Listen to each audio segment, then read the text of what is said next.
Surprise is working to grow sustainably. Balancing housing and jobs are important components to that. Another major factor is educational opportunities. In 2017, Surprise had two major educational wins: the location of WestMec's Northwest Campus and the launch of a 4-year residential university, Ottawa University, Arizona. Now in its 4th year of classes, Ottawa has more than 800 students and a flourishing campus with classroom and administration space, a student housing building, a student union for gathering and dining, and a 3-story, 100,000 square foot center with a gym, indoor walking track, training facilities, classrooms, conference space, and more. It may seem like the university came out of nowhere, but it was actually many years in the making. And we had some wonderful leadership on City Council that adopted a strategic plan in 2011. And specifically for education, it called for the facilitation of a liberal arts university campus in the city of Surprise, which was very exciting for us. They actually reconstituted that strategic plan in 2013, and that really gave staff a lot of confidence that the City Council was really in this initiative for the long haul. And as we start to talk a little bit more about this initiative, I think one of the things we're going to see is that patience and perseverance are really the reasons this project happened. There was no overnight success, even though it may have appeared as an overnight success. Mike Hoover is on the city's economic development team and was part of the university recruitment process, which required some out-of-the-box thinking. City staff doesn't really have an acumen to how to go and recruit a university. We might be good at recruiting retail, working with small business owners. We might be good at working with larger businesses, trying to convince them to build their factories here. But how do you actually engage with the university? If you think about traditional campuses across the United States, really they come organically out of a community. Whether it's state land grants from the state that creates the universities, or your private universities, which usually come out of religious orders or philanthropic initiatives. But here you have a city hall that's reflective of the community needs, saying we're going to try to figure out how to engage with that industry, which is higher education, to bring one of its members here to build a home here. The initiative there was no real book on it, and a lot of the cities in greater Maricopa County were trying to figure out this along the way as well. The city team took the approach of engaging with university presidents face-to-face, and that meant going to them. So one of the first things we did is we actually went to the National Conference for Independent Colleges and set up a booth and really just invited the university presidents not only into dialogue at that conference meeting, but also to come to the city of Surprise, not to build their campus, but to come and talk about if a community were to do this, to try to build a university campus from scratch, in a less organic way, in a more intentional way, what were some of the prescriptions that they would be recommending? And so we had about a half dozen university presidents come out from all over the country. And it was really neat because we actually opened up our council chambers. They sat up there, the city council sat in the receiving row, and really listened to them talk about not only what their thoughts were about the community, this growing, beautiful new community, but also the state of higher education, where it's going, and then how we can engage with that. And so what we started to realize is that a traditional campus has anywhere from 100 to 200 acres of development that's happened over generations. It's going to be very difficult for any college to come out of the ground and build a campus of that scale and of that significance. The conversation sparked an idea. What if a college could integrate into the city's pre-existing civic and recreation campus, located right in the heart of downtown Surprise, with City Hall, a Major League spring training stadium, award-winning tennis and racket complex, aquatic center, library, and community park? Even with all of these amenities built out, there was still plenty of vacant land around to build on. But then we started to look at our own campus and say, wait a second. The Civic and Recreation Campus is 200 acres. It's brand new. It has a lot of the attributes that a university campus will have. Maybe there's a way for us to utilize our existing campus, have a very entrepreneurial university keyhole into part of our campus, build something that's for their own, but then share it And then we've really established that 200-acre campus. So when we look at a public-private partnership, what we're really looking at is the mutual benefit.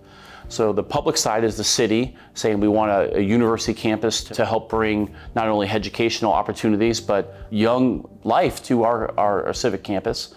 And then you have the university that says, we see a growing market in the Southwest, but we can't go and build a 100-acre campus out of the gate.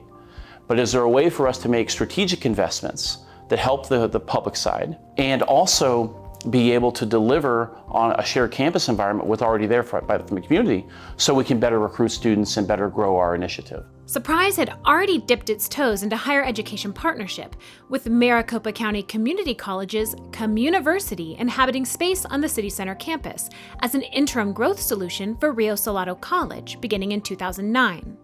That operation included a partnership with Ottawa University as they expanded their adult and online learning programs in Arizona. But with growing competition in those spaces and a space-constrained residential campus in Ottawa, Kansas, the university started working to complement their 155-year-old Kansas campus with a second residential campus, and they found Arizona had a lot of untapped potential. The space in Arizona is significantly different in higher education. You have your large schools, I don't want to name them, but you have your large schools, and then when you start talking about who are the private education schools that are out in this space, you can finish after about 3 or 4 schools. We looked at a number of places in Arizona. Surprise wasn't the only place that we looked at. We started in California, and then we drifted to Arizona. So it was unquestionably one of the reasons. It's because the higher education market is untapped, and it's loaded with a good number of students. Phoenix is what, the 5th largest city in the nation. I went to school in Boston, Massachusetts. You walk down the street in Boston, Massachusetts, and I'm not kidding, you walk down Huntington Ave, where I went to school, I will pass more schools on that street than I will in this entire state. So that'll give you a sense of what the market's like. So out here, there's great opportunity for us. Good number of people, great growth in the West Valley, would love that. And so good opportunity for growth for us. Ottawa not only thought Arizona was untapped academically, but also athletically for talented athletes who are not at the Division I level, and they wanted to provide an opportunity for those students to continue playing. If they're D1, there are some schools that they can go to here. They're not at that level. Where are they going to? I'm going to steal a line from our chancellor, Dr. Kevin Eichner, and he says this all the time. He talks about the KCAC. So the KCAC is the conference that we play in at our Ottawa, Kansas campus, the Kansas Collegiate Athletic Conference. And he says, we have about 180 students playing in the KCAC from Arizona, and they ain't coming out here for the weather. He always says it that way. That's right, they're not going out there for the weather. They're going out to Kansas because there are opportunities to play at the level that they can compete at. And so for us, that golden opportunity right here for those students, here's a school, you can compete at this level. We're open arms to them. We're very excited to have them here. Starting a university with both academic and athletic programs running at day one requires a lot of infrastructure, financing, and lead time.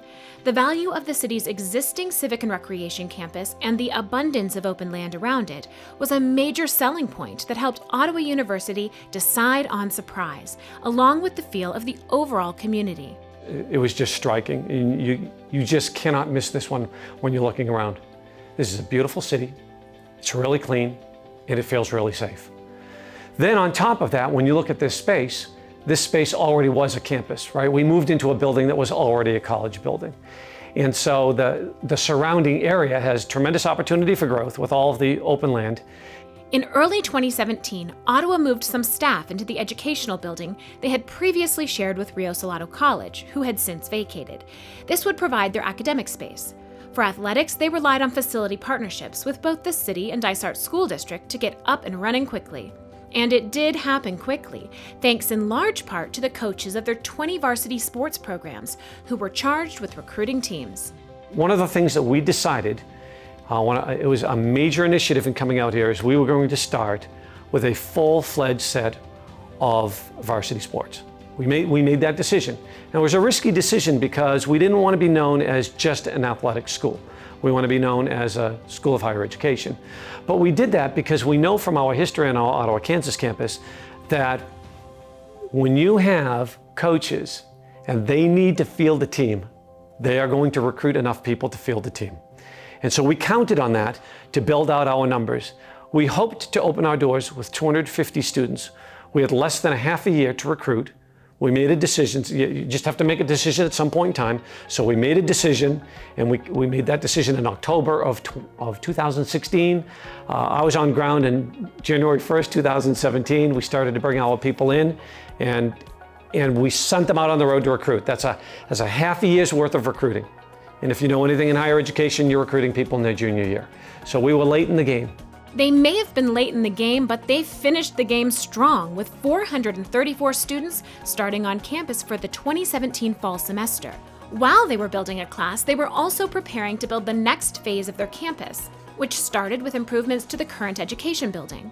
Michael Boulay was on the city's capital improvement project team at the time. We really had the lay of the land here from when we built City Hall, so we knew where a lot of the stuff was buried and where we may have issues, and we had those contacts with those existing design firms and construction firms that we could really lean on to help us move through the process very quickly.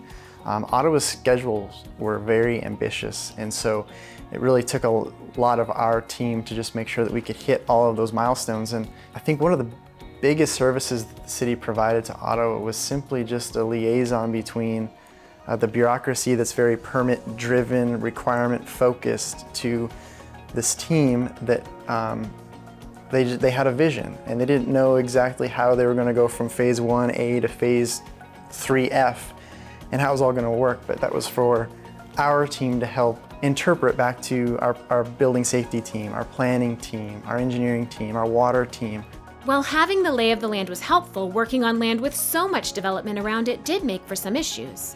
When City Hall was built in 2008 and 9, we didn't really have this vision, obviously, so a lot of this excess land was used for retention basins and was really just a kind of a catch-all for where utility crossings were happening.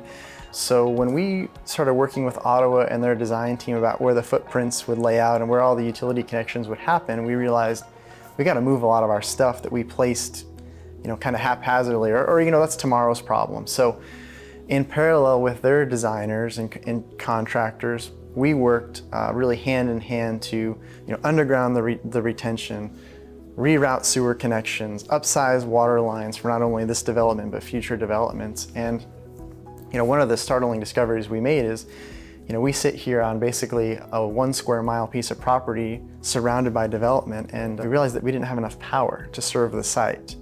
And so it was really great having the partnership with Ottawa where they could come tell their story to Arizona Public Service, who was an amazing partner.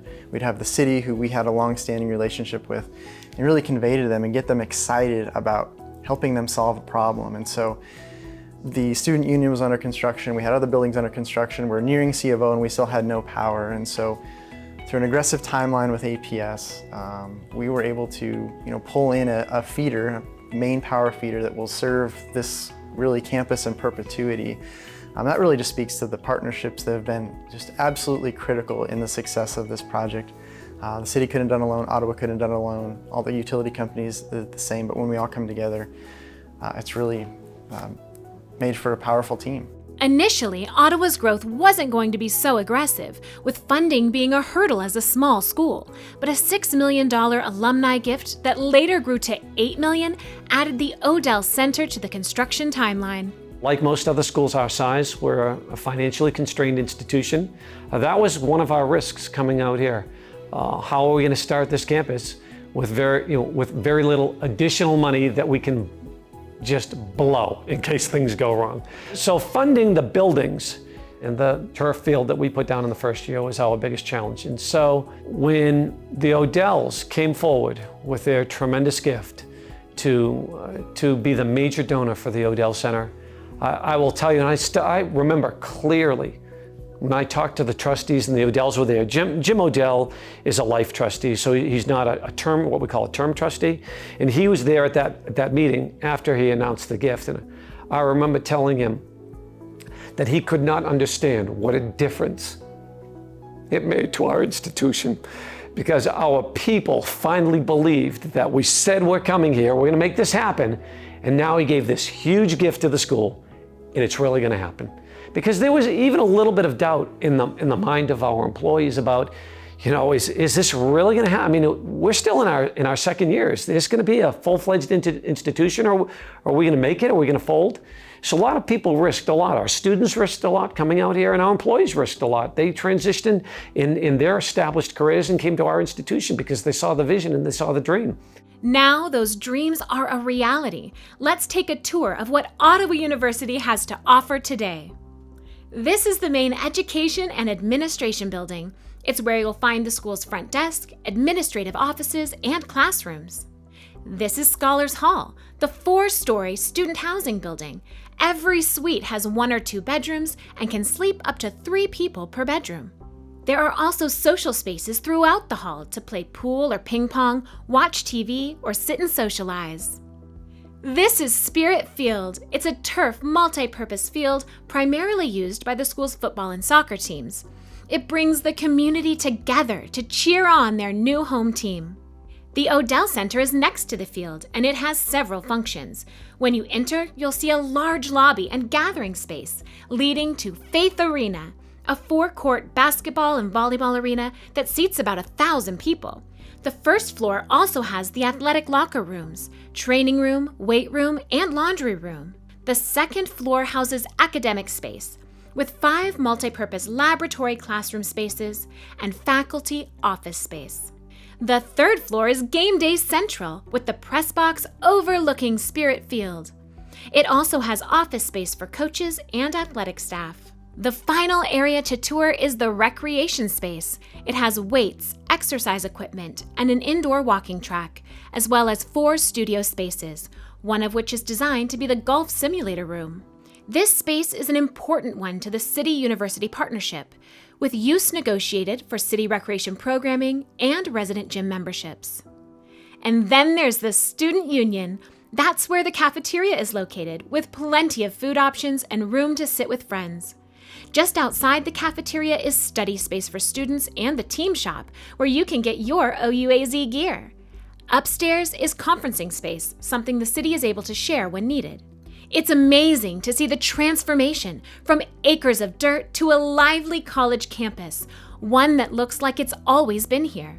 That's because city planners worked with the architects to make sure the look of the new university buildings fit into the overall campus feel that existed at City Center. The theme that City Hall has established for this campus was very important. So the architects that Ottawa partnered with were very intentional in how they were going to match City Hall, but still differentiate themselves. And so a good example of that is the stonework and some of the ephes or paint work that was done. And it was done in such a way that it wasn't, too matchy-matchy. It was really done very tastefully to sort of still be able to distinguish between the 2 facilities. And I think it really speaks to just this campus. We can still consider it a campus. So it's over a square mile in size. And I also think it sets a very important precedent for other developments that are going to be situated near the university and City Hall. Dr. Tyner says this integrated campus approach has really made the students feel at home on the common campus, as well as at the shared use facilities, like the city's tennis complex. All of these facilities are used by our students, and many of them couldn't tell you if you asked them the question, which ones are owned by the city and which ones are owned by Ottawa University. They don't know that the land we're on right now is owned by the city. They have no idea. To them, as far as they're concerned, it's just their space, it's Ottawa University. Again, something that makes this a true partnership, right?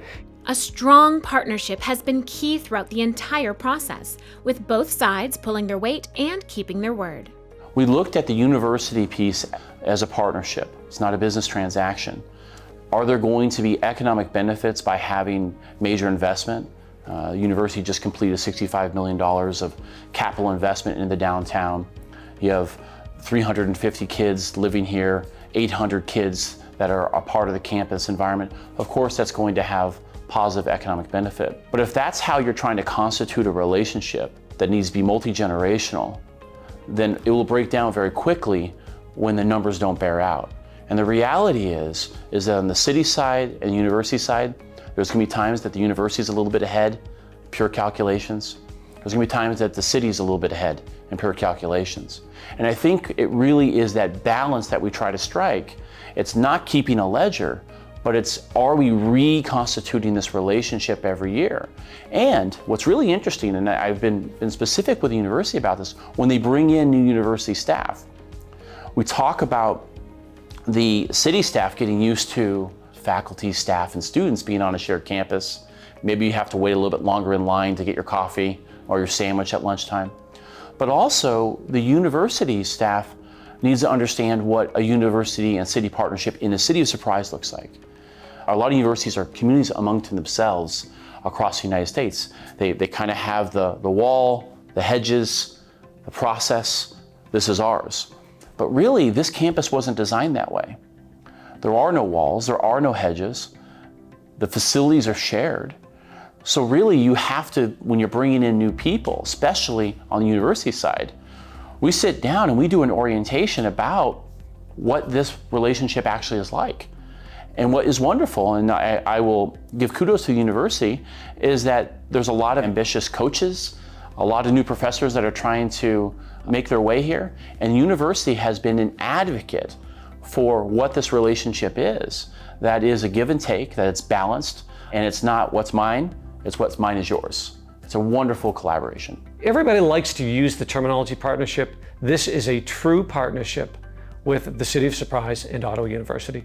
And you can see it and you can feel it, and you know. When we put the contract together for this relationship, it's clear that we're supposed to be talking 3 to 4 times a year about any changes. How are things working? Are there any changes that we need? We really leaned in to make sure that we understood how to get exactly through all the phases of construction and do it in such a way that there were no surprises, really from a financial and time perspective. Because we were embedded as their construction manager and as their design liaison, we had the reach to go immediately talk to a planning professional or immediately talk to a building safety person to bounce ideas off them during this design phase. What if we were to do this? What if we were to do that? Rather than having this sort of volleyball approach that a lot of development takes. You submit the plans, you get the comments, submit the plans.